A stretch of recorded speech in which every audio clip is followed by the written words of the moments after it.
Good morning बच्चों। बेटा अपन पढ़ रहे थे नील की खेती। तो नील की खेती के बारे में हमने जाना कि कैसे होती थी। दो प्रकार से होती थी, एक निज खेती और एक रेयती।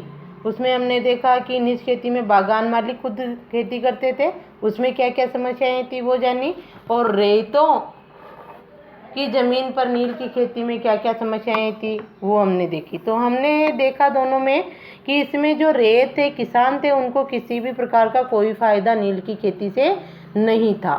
काफ़ी समस्याएं थी उसमें, और जब बड़ी मुश्किल से वो नील उत्पादित करते थे और उनकी खेती भी बंजर हो जाती थी, वो धान की खेती भी नहीं कर पाते थे फिर उस ज़मीन पे। तो किसानों के खाने के लाले पड़ने लग गए। ऐसी समस्या आ गई कि जिस ज़मीन पर नील बो दी उस पर धान भी नहीं होता था। तो अब जो है हम पढ़ेंगे कि इतनी सारी समस्याएं और किसानों को जो है कोई फ़ायदा नहीं हुआ नील उत्पादन से। तो किसानों ने विद्रोह कर दिया कि हम नील नहीं उगाएंगे।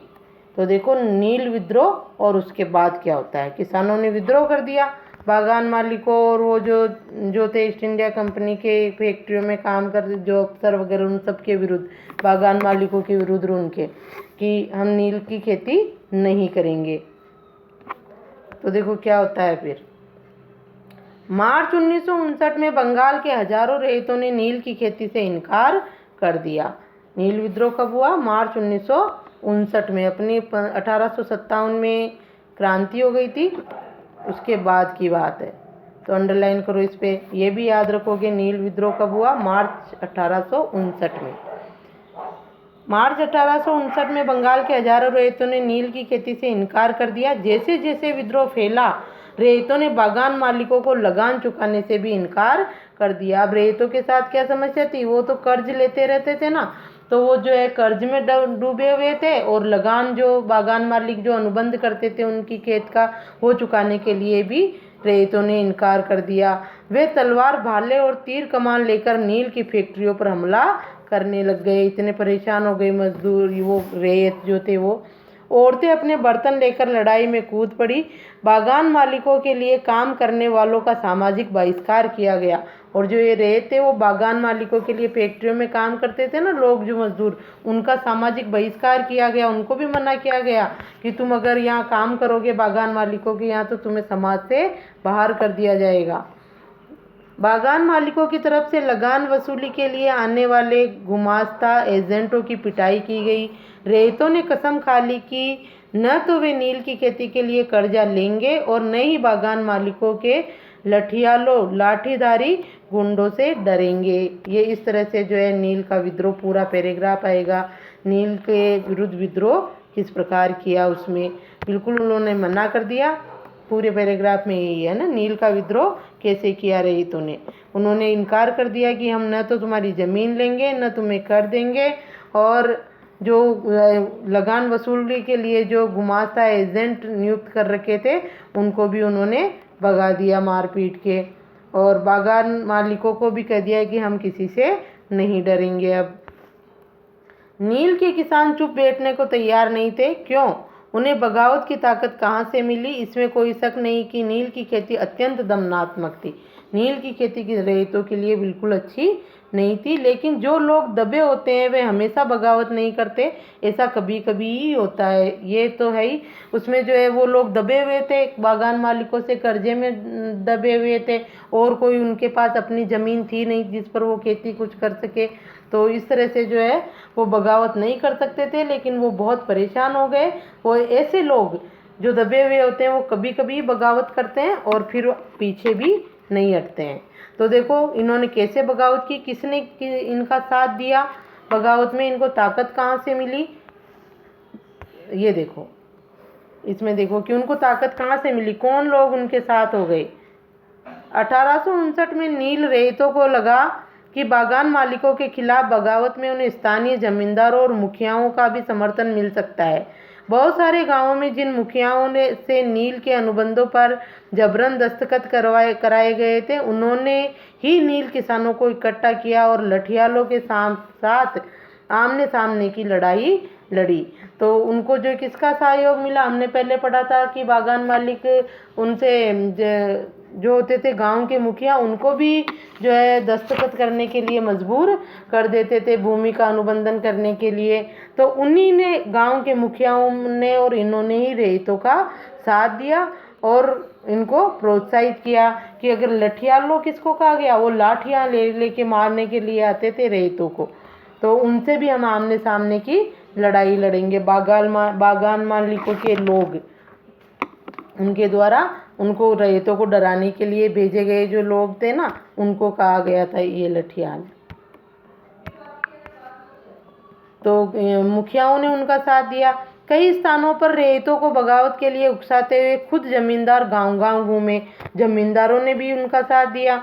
जमींदार इस बात से परेशान थे कि बागान मालिकों की ताकत बढ़ती जा रही थी और बागान मालिक जबरन लंबे समय के लिए उनसे जमीन ले लेते थे। किससे? जमींदारों से। मुखियाओं के साथ जबरदस्ती कर रहे थे, जमींदारों के साथ जबरदस्ती करते थे, और जो रैयत थे उनको जो है ज़बरदस्ती काम करवाया जाता था और काम का उनका कोई फ़ायदा नहीं होता था। उनसे भी ऐसे कॉन्टेक्ट की 25% ज़मीन पर उनको, बढ़िया वाली ज़मीन जो भी 25% सबसे अधिक उपजाऊ ज़मीन पर उनको नील उगानी ही होगी। तो ऐसी शर्तों से ये सब परेशान हो गए, क्योंकि फ़ायदा किसी को भी नहीं हो रहा था नील की खेती से। तो मुखियाओं ने और जमींदारों ने उनका साथ दिया। नील के किसानों को ये भी लग रहा था कि अंग्रेजी सरकार भी संघर्ष में उनका साथ देगी। 1857 की बगावत के बाद ब्रिटिश सरकार एक और व्यापक विद्रोह के खतरे से डरी हुई थी। जब नील की खेती वाले जिलों में एक और बगावत की खबर फैली तो लेफ्टिनेंट गवर्नर जो था, अंडरलाइन करो, लेफ्टिनेंट गवर्नर ने 1859 की सर्दियों में इलाके का दौरा किया। रैयतों को लगा कि सरकार उनकी दुर्दशा से परेशान है।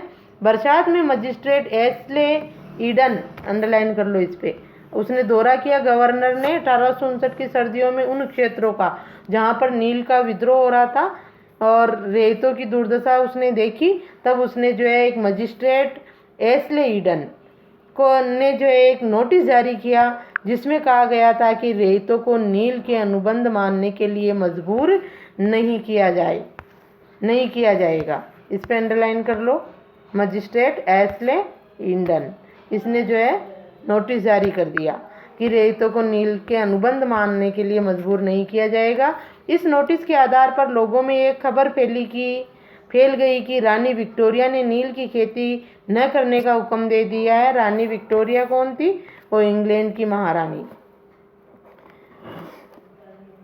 और 1857 की क्रांति के बाद जैसे ईस्ट इंडिया कंपनी का शासन समाप्त हो गया था और सीधा ब्रिटेन से शासन होता था, तब जो है उन्होंने सोचा कि महारानी विक्टोरिया ने नील की खेती करने के लिए जो है न करने का हुक्म दे दिया है। ईडन कौन? वही मजिस्ट्रेट एस्ले ईडन किसानों को शांत करने और विस्फोटक स्थितियों को निरंतर नियंत्रित करने की कोशिश कर रहे थे। उसकी कार्यवाही को किसानों ने अपने विद्रोह का समर्थन मान लिया। अब वो जो कोशिश कर रहा था कि जो है ये स्थितियाँ थोड़ी शांत हो जाए, लोग शांत हो, और उसने जो है जैसे यह नोटिस भी निकाल दिया था कि रैयतों को नील के अनुबंध मानने के लिए मजबूर नहीं किया जाएगा। वो ये सारी परिस्थितियों को ठीक करने के लिए कर रहा था। तो उसकी इन कार्यवाही को किसानों ने माना कि वो जो है उनके विद्रोह का समर्थन कर रहा है, वो भी उनका साथ दे रहा है। जैसे जैसे विद्रोह फैला, कोलकाता में पढ़े लिखे लोग भी नील जिलों की ओर चल पड़े। उन्होंने रैयतों की दुर्दशा, बागान मालिकों की जोर जबरदस्ती और अत्याचारी नील व्यवस्था के बारे में लिखा। पढ़े लिखे लोगों ने कलकत्ता के, बंगाल की बात है ये, बंगाल में विद्रोह हो रहा है। नील विद्रोह कहाँ हो रहा है?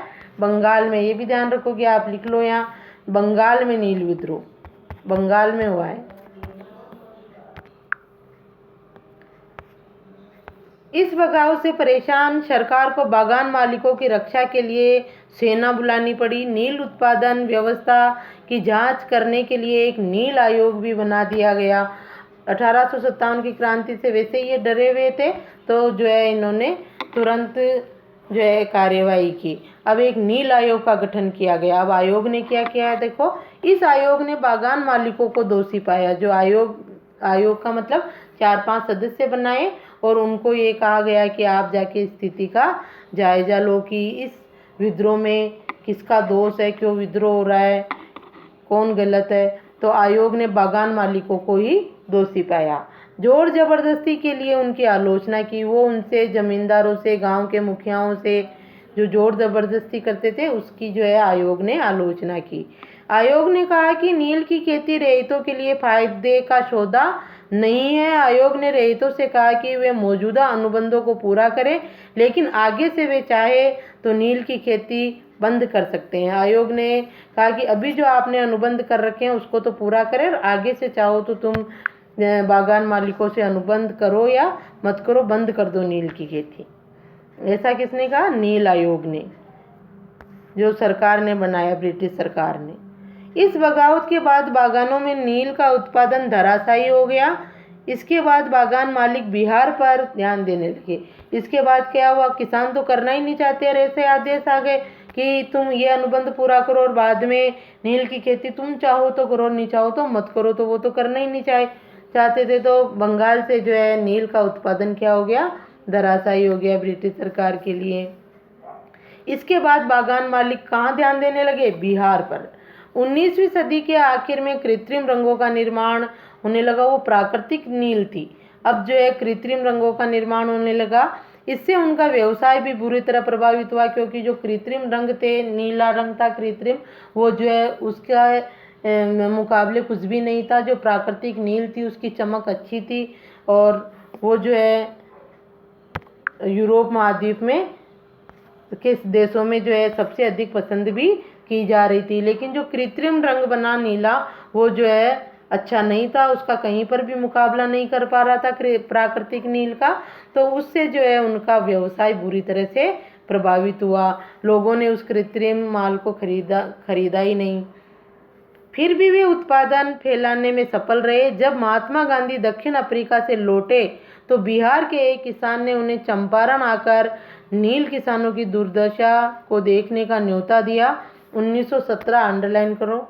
1917 में महात्मा गांधी का ये दौर नील बागानों के खिलाफ चंपारण आंदोलन की शुरुआत था। ये इम्पोर्टेंट है। चंपारण आंदोलन किसने किया, कब किया और क्यों किया? तो चंपारण आंदोलन 1917 में महात्मा गांधी ने किया नील बागान मालिकों के खिलाफ। तो जब महात्मा गांधी 1915 में आए थे भारत, तब जो है एक बिहार के किसान ने जाकर उनको नील किसानों की जो है दुर्दशा दिखाई। तब उन्होंने जो है 1917 में चंपारण, ये चंपारण स्थान भी कहाँ है? बिहार में ही है।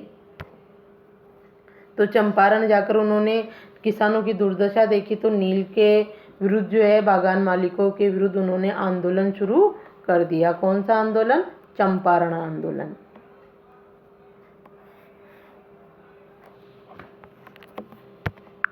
देखो आगे, अब ये है, इसमें देखो एक व्यक्ति से बात कर रहे हैं। नील आयोग का अध्यक्ष जो बना था ना, तो वो क्या कहता है देखो। चांदपुर थाना अर्दी के एक नील काश्तकार हाजी मुल्ला से मंगलवार 5 जून 1860 को नील आयोग के सदस्यों ने बात की। हाजी मुल्ला ने कुछ सवालों के जवाब इस तरह दिए। हाँ, नील आयोग के अध्यक्ष थे WS सीटन कार। इस पे भी अंडरलाइन कर लो, 1 नंबर का प्रश्न पूछा जा सकता है। नील आयोग के अध्यक्ष कौन थे? WS सीटन car. नील आयोग के अध्यक्ष, क्या वो पूछ रहे हैं किससे? हाजी मुल्ला से।